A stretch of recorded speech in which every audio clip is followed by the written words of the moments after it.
Bismillahirrahmanirrahim. Assalamualaikum warahmatullahi wabarakatuh.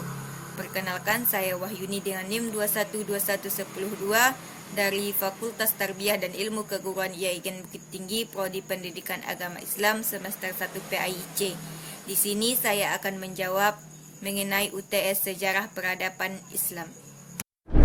Yang pertama yaitu mengenai As-Sabiqunal Awwalun. As-Sabiqunal Awwalun adalah istilah yang digunakan untuk orang-orang yang terlebih dahulu mengikuti ajaran Rasulullah atau orang-orang yang terlebih dahulu masuk Islam, yakni seperti istri Rasulullah Khadijah, kemudian pembantu beliau, kemudian sahabat karib beliau yakni Abu Bakar As-Siddiq.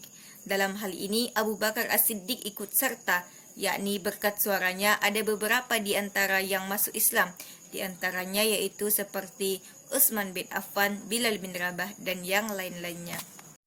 Yang kedua yaitu mengenai Arab pra-Islam, yang mana sistem kepolitikannya menggunakan sistem kabilah-kabilah, antara yang satu dan yang lainnya saling bermusuhan, tidak ada rasa nasional, yang mana setiap kabilah-kabilah dipimpin oleh seseorang, yang mana pemimpin tersebut dianggap seperti raja. Setiap keputusan yang diberikan oleh pemimpin tersebut harus diterima.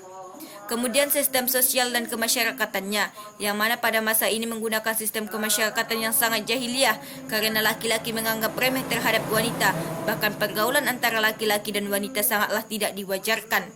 Kemudian sistem kepercayaan atau kebudayaan, pada awalnya mengikuti ajaran yang dibawa oleh Nabi Ismail alaihissalam, yakni menyembah Allah Subhanahu wa taala. Akan tetapi pada saat seiringnya berjalan waktu, maka hal tersebut memudar, walaupun masih ada di antara mereka yang mengikuti hal tersebut. Setelah kedatangan Amir bin Luhai, yang mana dia berjalan ke Syam dan dia melihat orang-orang Syam menyembah berhala, dan dia menganggap hal tersebut baik, sehingga dia membawanya ke Mekkah dan meletakkannya di berbagai tempat di penjurunya. Kemudian yakni mengenai ilmu pengetahuan. Dalam hal ini, ilmu pengetahuan pada masa itu sangatlah jauh atau sangatlah di bawah, karena pada masa ini sistem atau ilmu pengetahuan mereka menganut sistem yang saling mementingkan diri sendiri, bahkan saling menjatuhkan antara yang satu dan yang lainnya. Kemudian mengenai sistem perekonomian, yang mana sistem perekonomian mereka yaitu dengan cara berdagang dan bertani. Yang ketiga yaitu mengenai Nabi Muhammad SAW periode Mekkah. Dalam hal ini ada 3 tahapan. Yang pertama yaitu dakwah secara sembunyi-sembunyi, yang mana Rasulullah SAW melakukan dakwah kepada keluarganya terlebih dahulu dan kerabat-kerabat dekatnya.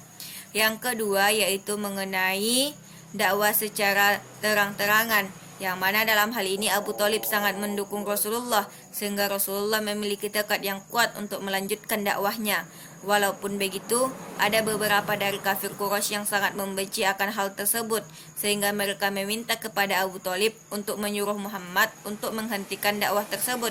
Akan tetapi Abu Thalib menolak hal tersebut, sehingga beberapa dari orang kafir Quraisy dan orang-orang kafir Quraisy yang sangat membenci Rasulullah mencaci maki Rasulullah dan memberikan beberapa fitnahan terhadap Rasulullah, sehingga yang membuat Rasulullah untuk melakukan tahapan ketiga, yakni tahapan dakwah keluar Mekah, yang mana pada bulan Rajab tahun kelima dari nubuwah, Rasulullah SAW mengutus beberapa orang untuk pergi hijrah ke Habasah.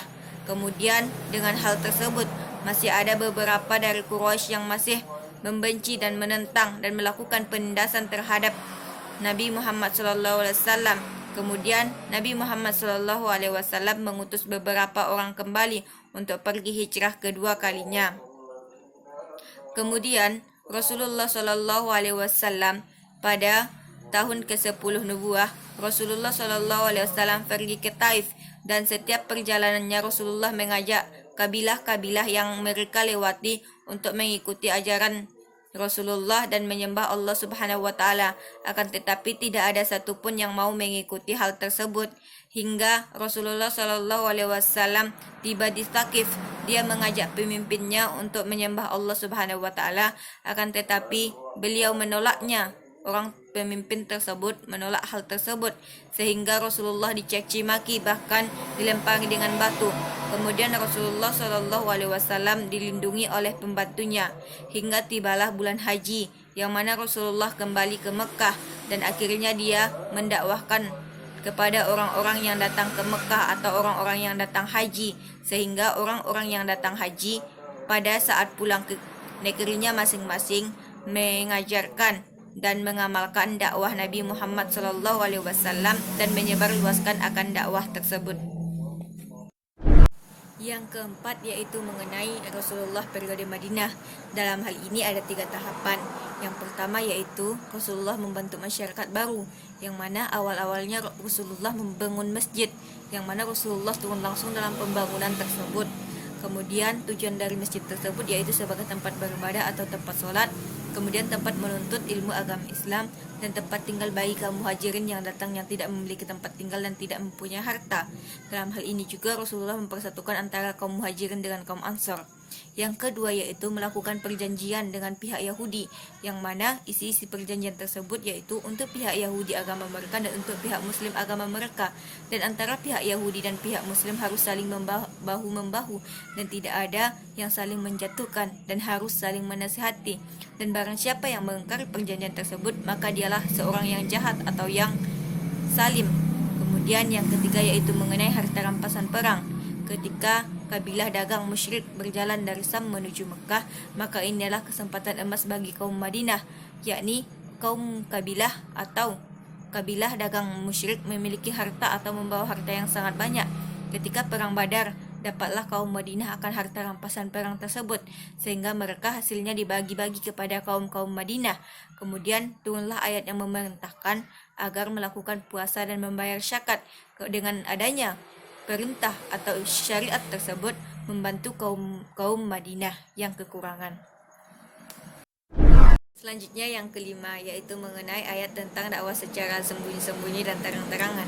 Yang pertama ayat tentang dakwah secara sembunyi-sembunyi yaitu Quran surat Al-Muddatsir ayat 1-7, yang mana isi kandungan ayat tersebut yaitu menyeru untuk melaksanakan perintah Allah dan mengagungkan Allah Subhanahu wa taala, yang mana dilakukan secara sembunyi-sembunyi. Akan tetapi dalam hal tersebut berfungsi untuk menindas kebatilan dan juga berhala, yakni dalam hal tersebut yaitu menegakkan kebenaran serta mengesahkan dan mengagungkan Allah Subhanahu wa taala.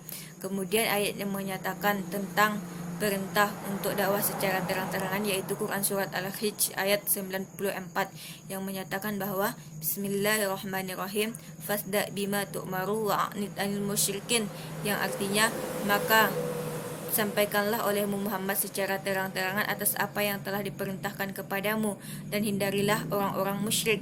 Maka hal tersebut menyeru Nabi Muhammad SAW untuk melakukan dakwah secara terang-terangan, yakni untuk menindas segala kebatilan dan menghindari orang-orang musyrik yang menghalangi atas dakwah tersebut. Maka dari itu Rasulullah SAW melakukan dakwah secara terang-terangan. Sekian dari saya, mohon maaf jika ada kesalahan. Wassalamualaikum warahmatullahi wabarakatuh.